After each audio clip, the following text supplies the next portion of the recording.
Charge around Australia. Been on the road for 10 days now. Just thought I'd give you a little bit of a longer update and a summary of what's been going on. So the drive itself, the road conditions have been absolutely fabulous. The driving conditions in Australia are very, very similar to the UK because they drive on the correct side of the road. But there are some subtle differences in terms of the road markings and the signs, but essentially it's exactly the same. Now the other thing is that let's think about the team. Is that we had two people from the university. We had Warwick and Ben with us for the first week, and then obviously myself and Tilo are going to go around the entire journey together. People from the university are going to pick up with us again in about 2 weeks' time, stay with us for a week, and then they're going to go home.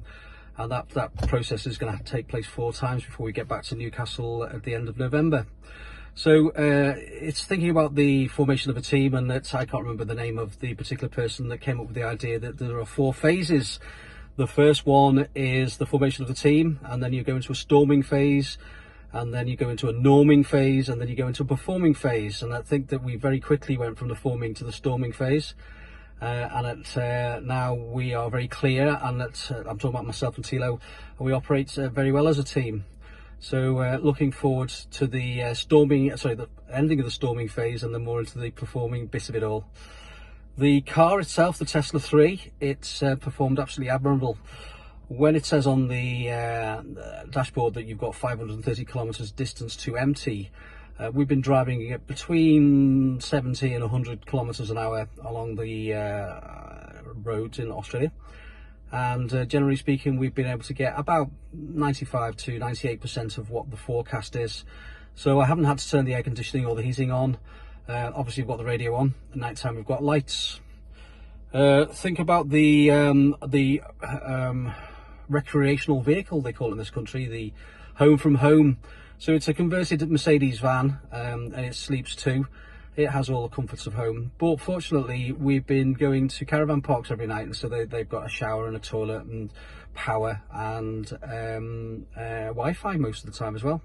So that's been really helpful, so that you know that you've got somewhere to park up at night time if you book ahead, and you know that you're going to have somewhere to have a good wash and get something to eat. So the thing is that this project is all about visiting schools and talking to school children, and so far the school children have been absolutely brilliant. But more importantly than that is the teachers. They've been just incredibly helpful. People have been going out of their way to do that extra mile, run that extra mile for us, point us in the right direction, help us on our way. It's just been unbelievable how helpful the people have been. The Caravan Parks, as I mentioned before, that we've been staying at, they've all had power, they've all had Wi-Fi, they've had somewhere to eat, they've had somewhere to wash, somewhere to do your laundry, toilets. Some of them, like the one today, has got a swimming pool and entertainment for the kids, so that's all fantastic. So the main thing then really is the solar. Now, when I first spoke to Paul Dastor nearly 4 years ago, is that we agreed that for this project to work, is that we wanted to put together a solar panel or solar sheets that would give about 160 kilometers of distance a day. Now, for that to take place, we need to have 18 fully working panels, and we only left with 8.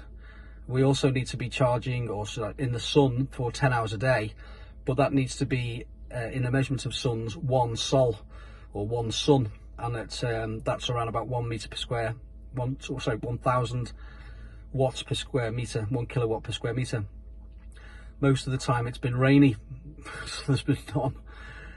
So that's obviously been a little bit disappointing that we've not been able to get the exposure, get the number of panels, and for the hours that we expected.